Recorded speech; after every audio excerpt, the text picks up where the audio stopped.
आपका हमारी आध्यात्मिक यात्रा में हार्दिक स्वागत है।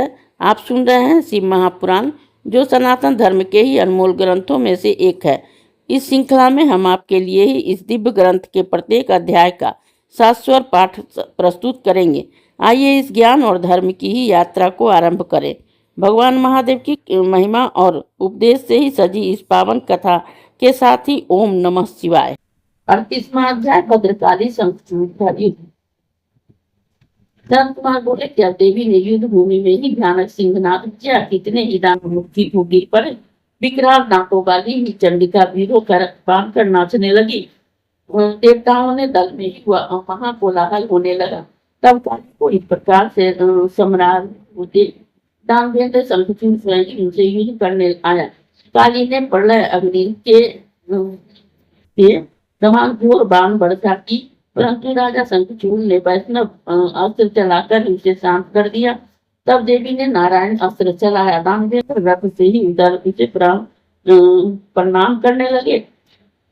इससे वह अस्त्र स्वयं ही शांत हो गया। तब देवी ने ब्रह्मास्त्र छोड़ा। दानवेंद्र रथ से उतर कर उससे भी बच गया।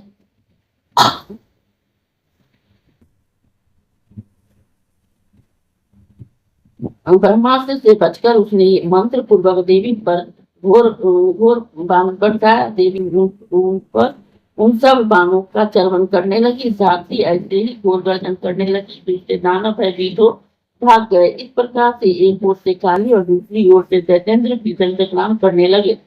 पश्चात जब भद्रकाली ने पशुपात का प्रयोग किया तो उसकी अमोघता की रक्षा के लिए आकाशवाणी ने रोक दिया, क्योंकि उससे उसकी मृत्यु नहीं दिखी थी।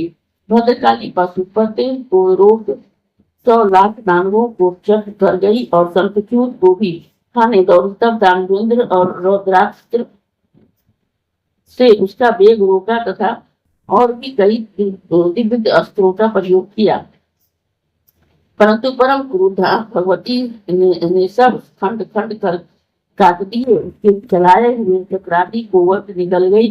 फिर बड़े वेग से ही उछलकर देवी ने उसे एक मुष्टि प्रहार किया तो दानवराज सात चक्कर खाकर पृथ्वी पर गिर पड़ा और क्षण भर के लिए उनसे मूर्छा गई।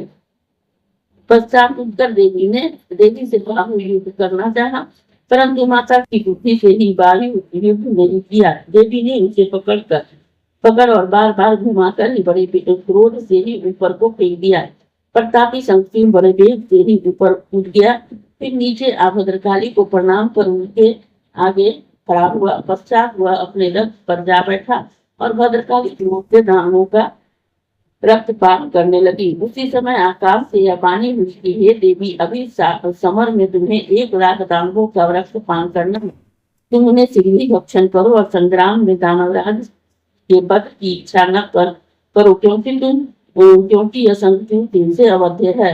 भद्रकाली दानवों का रक्त पीने लगी। फिर शिव जी के पास जाकर सब वृत्तांत कहा। इस अध्याय के श्रवण हेतु आपका हृदय से धन्यवाद। हम आशा करते हैं कि शिव महापुराण की यह दिव्य कथा आपको आध्यात्मिक शांति और गहन ज्ञान प्रदान कर रही होगी। कृपया अगले अध्याय के लिए हमारे साथ जुड़े रहें और अपने सुझाव एवं भावनाएं कमेंट के माध्यम से अवश्य साझा करें। धर्म, भक्ति और ज्ञान की इस पावन यात्रा में आपका साथ हमारे लिए अत्यंत मूल्यवान है।